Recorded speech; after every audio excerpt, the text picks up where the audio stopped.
El éxito está divinamente ordenado. No hay razón para que pienses de la prosperidad como algo separado de tu vida espiritual o más allá de lo que pueda relacionarse con religión.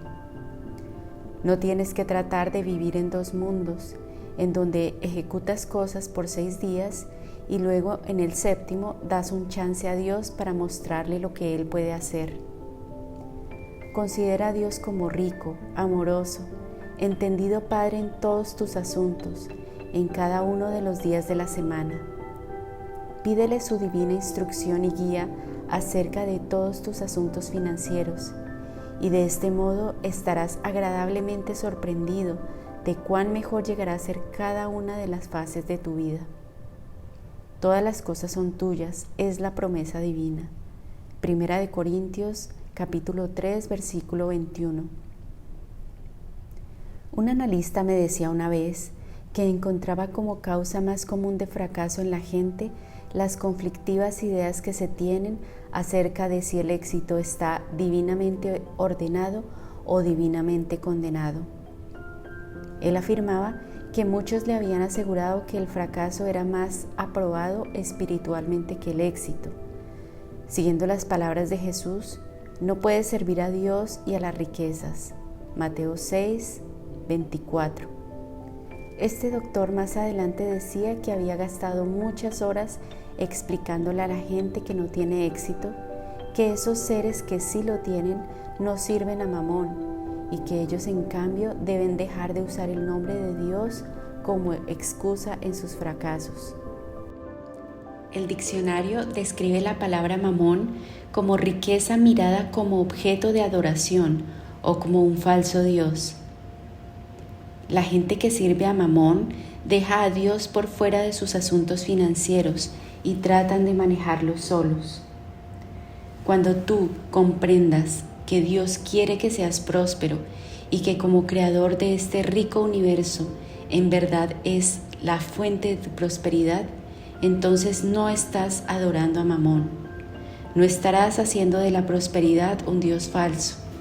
Estás simplemente reclamando tu herencia de prosperidad a la fuente de todas tus bendiciones.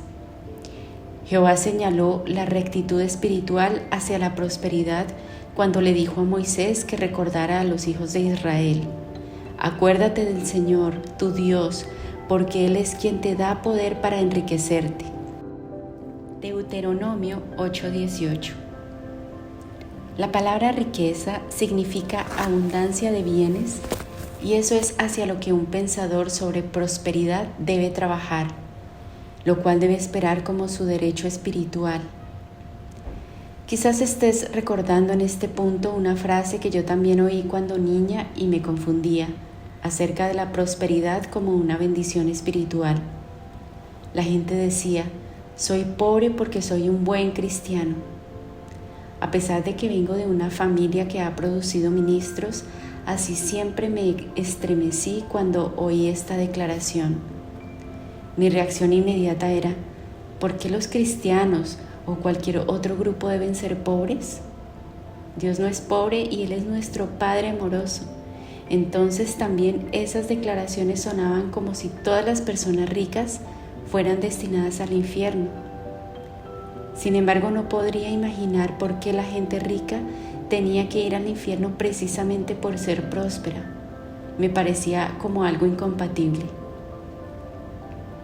La Biblia es un texto de prosperidad. Al entrar al ministerio, decidí estudiar el punto de vista bíblico sobre los versículos de pobreza contra prosperidad y establecer el resultado para mí. Tuve una agradable sorpresa al descubrir que la Biblia es el texto más grande que se haya escrito sobre prosperidad. La Biblia enseña claramente que no agradas más a Dios al establecer carencia y limitación en tu vida, y ni mucho menos esto te satisface a ti mismo. El primer capítulo describe el rico universo creado para el hombre. El último libro de la Biblia describe simbólicamente los cielos en términos de riqueza. La mayor parte de los hombres grandes de la Biblia nacieron en prosperidad, llegaron a ser prósperos o tuvieron acceso a la riqueza cuando tuvieron necesidad de ella. Entre ellos están Abraham, Jacob, José, Moisés, David, Salomón, Isaías, Jeremías, Nehemías, Elías y Eliseo del Antiguo Testamento. Jesús y Pablo del Nuevo Testamento. La vida de Jesús y sus enseñanzas conllevan una evidencia clara de asentimiento sobre las leyes de prosperidad. Siendo un niño, le presentaron ricos obsequios de los Reyes Magos, aunque lo han descrito como un ser pobre, sin un lugar donde reposar su cabeza. Tenía un hogar con sus padres en Nazaret y fue alegremente bienvenido en los hogares de ricos y pobres de toda Palestina. Su primer milagro llevado a cabo fue un rico obsequio del mejor vino para su anfitrión en una fiesta de matrimonio. Sin vacilar usó las leyes de prosperidad para alimentar a miles en un lugar desierto. Su parábola sobre el hijo pródigo contiene una fina lección sobre prosperidad. Cuando Jesús declaró: "Bienaventurados sean los pobres en espíritu, porque de ellos es el reino de los cielos", Mateo 5:3, Él no se refería a esos que viven en la pobreza. Pobre en espíritu significa que es humilde y receptivo, no orgulloso ni egoísta. Cuando el hombre rico vino a Jesús para hablarle acerca de la vida eterna, recordamos que Jesús mirándole le amó. Marcos 10:21. Le dijo Jesús que vendiera lo que tenía para heredar la vida eterna, porque él vio que el hombre estaba poseído por sus posesiones, en lugar de tener control libre sobre ellas.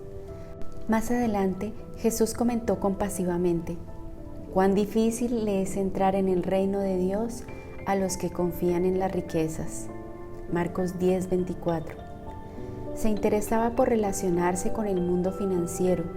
Incluyó a uno de sus apóstoles como cobrador de impuestos y a otro los escogió como tesorero para manejar sus finanzas y pago de impuestos al gobierno romano. Aún así, su túnica sin costuras se consideró de tanto valor que los soldados romanos la sortearon. Fue un hombre rico, José de Arimatea, quien pidió a Pilatos el cuerpo de Jesús y lo enterró en su tumba propia.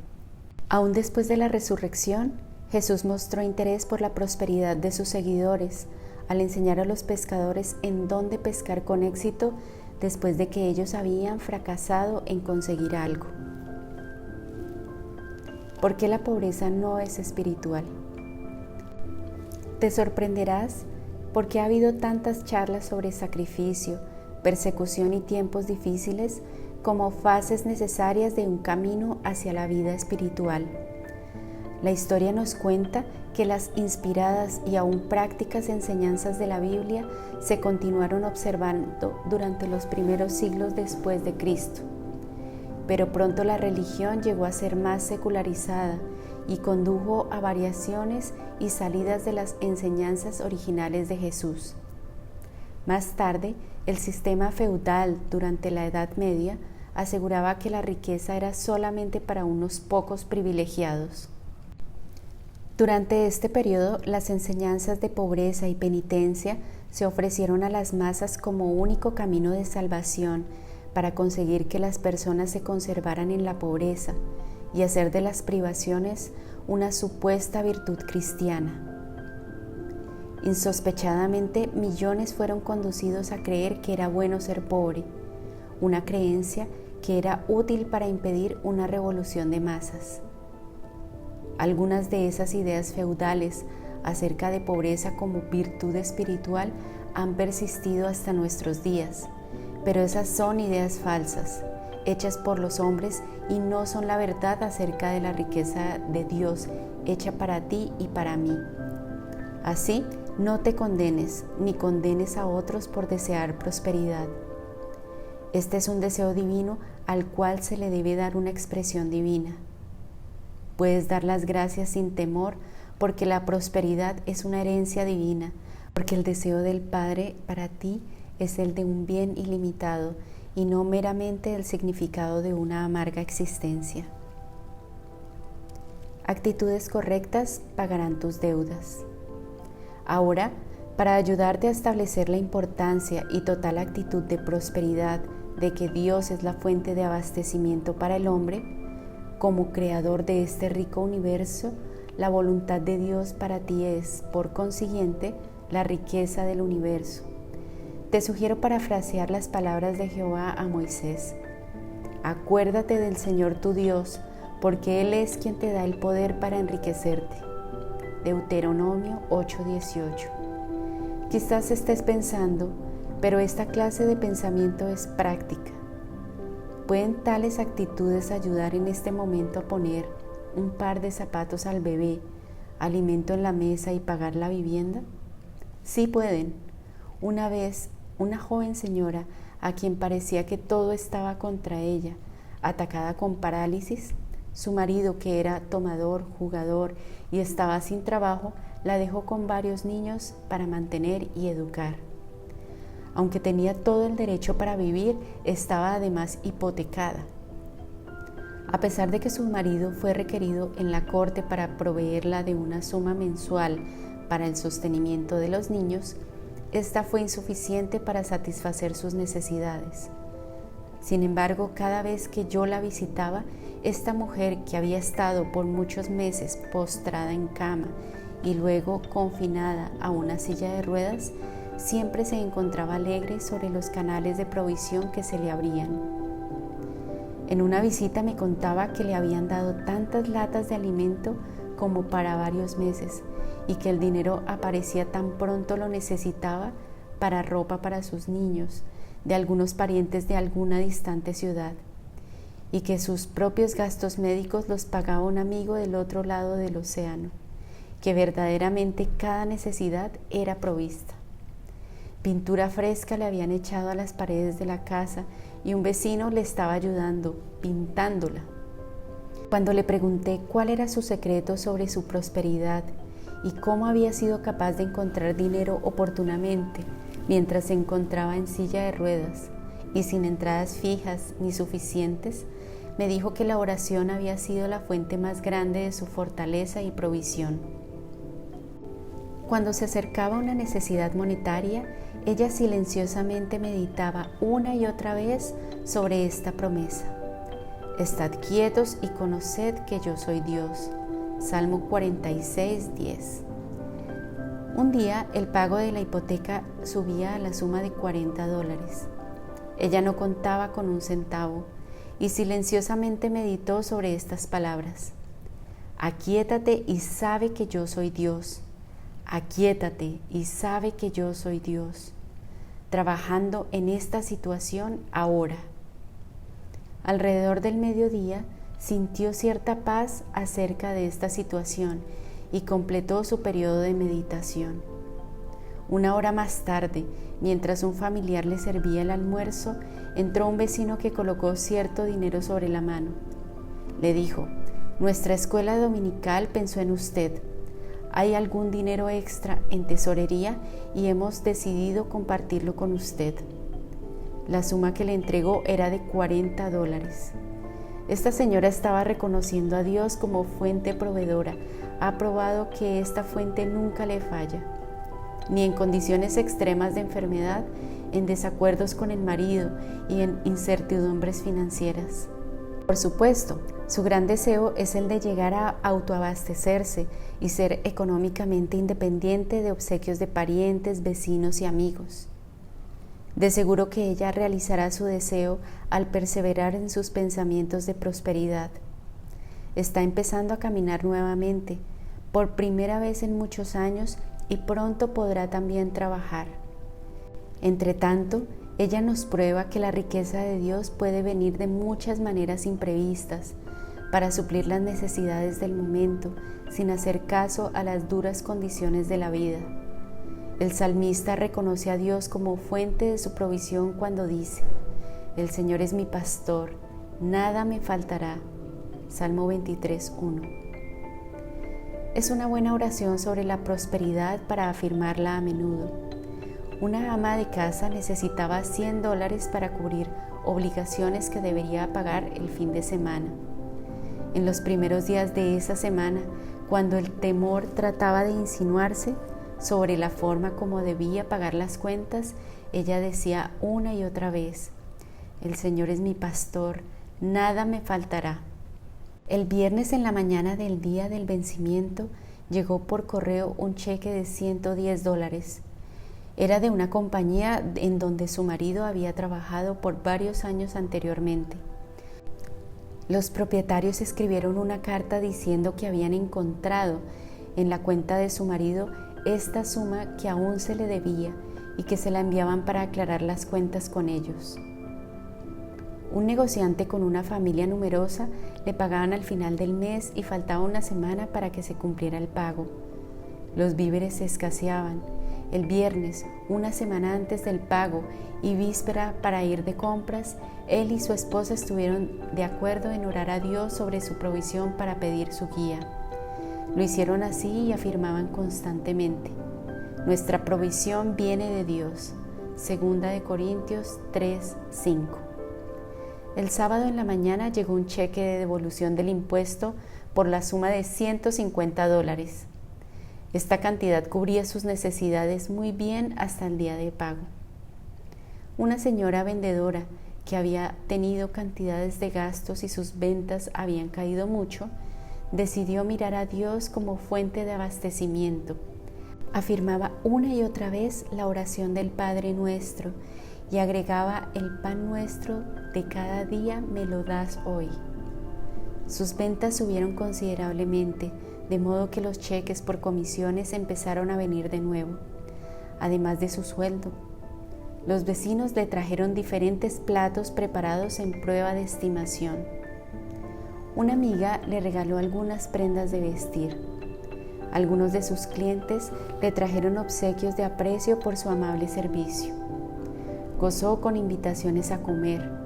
Sus necesidades diarias fueron abastecidas en tanto que sus oraciones daban fruto. Su pan de cada día apareció manifestado de muchas formas. ¿Cómo estabilizar tus finanzas? Ese maravilloso hecho de reconocer a Dios como fuente de toda riqueza y depender de Él en tus asuntos económicos y en todos los asuntos de tu vida es lo mejor que haces, lo que da más estabilidad a todas las facetas de tu vida. En debido tiempo no habrá más emergencias económicas para ser satisfechas, como maná instantáneo venido del cielo. En lugar de esto, se conseguirán mejores cosas y mejor financiadas, de modo que siempre habrá sustancias a la mano para satisfacer tus necesidades. El salmista señaló lo que sucede cuando piensas constantemente en Dios como fuente de provisión, sino que en la ley de Jehová está su delicia, y en su ley medita de día y de noche. Será como árbol plantado junto a corrientes de agua, que da fruto en su tiempo y su hoja no cae, y todo lo que hace prosperará. Salmo 1, 2 y 3. Pero es bueno saber que hasta que no desarrolles un entendimiento apropiado para producir la sustancia del universo, en una abundante e ininterrumpida corriente de provisión, las necesidades monetarias del momento pueden ser satisfechas al mirar hacia la fuente de todas las riquezas, un rico Padre Celestial. El eslabón entre el pensamiento y la provisión. Quizás pienses: si mi prosperidad viene básicamente de Dios, si Él es la fuente de toda mi provisión, ¿por qué entonces tantas charlas acerca del pensamiento próspero? ¿Qué tiene que ver el pensamiento próspero con mi provisión? La provisión rica de Dios está a tu alrededor, universalmente como está en forma innata dentro de ti, como talento, habilidades e ideas añorando por manifestarse. Esa rica provisión y sustancia deben ser conectadas a usarse. Tu mente es el eslabón que te une con ellas. Tus actitudes, tus conceptos mentales, creencias y apariencias son tus eslabones con la rica sustancia de Dios y acceso a ella. Dios solo puede hacer por ti lo que Él puede hacer a través de ti, o sea que tus pensamientos e ideas dirigen tus acciones. Así, el pensamiento próspero abre el camino hacia prósperos resultados. Empieza a hacer contacto con la rica sustancia universal alrededor tuyo y con la sustancia dentro de ti, declarando a menudo: pongo en movimiento los regalos de Dios dentro de mí y alrededor de mí, y soy bendecido en cada mano con alegría, éxito y verdaderos resultados. Al afirmar esta idea, empezarás a poner en movimiento las riquezas del universo, atrayéndola a ti y expresándolas a través de ti. Ser la llave para la salud, la felicidad y el éxito en la vida. Como hacía conciencia lo que un día leí de Salomón, porque cuál es su pensamiento en su corazón, tal es él. Proverbios 23, 7. Y más adelante las palabras de Job: y determinarás a sí mismo una cosa, y te será firme, y sobre tus caminos resplandecerá la luz. Job 22, 28. Aprendí del filósofo James Allen: a través de sus pensamientos el hombre sostiene la llave para toda situación y encierra dentro de él la agencia regenerativa y transformadora por medio de la cual puede hacer él lo que quiera. Y entonces vislumbré emocionadamente que mi potencial de salud y felicidad estaba dentro de mí, esperando para ser radiadas hacia afuera en mi mundo como salud, riqueza, pensamiento de felicidad, sentimientos, expectaciones y decretos, los cuales a su torno atraerían resultados similares a mi vida. Tan pronto como aprendí este simple pero todopoderoso secreto acerca del éxito y empecé a aplicarlo, la marea cambió y mis barcos empezaron a llegar. El camino se abrió pronto para mí en trabajos literarios a través de una escuela de negocios. Luego llegué a ser secretaria de un abogado joven que posteriormente fue alcalde de nuestra ciudad. Fue candidato para el Congreso y más tarde ensanchó su firma de jurisprudencia para incluir a varios abogados y secretarias, quienes atendían numerosos y prósperos clientes.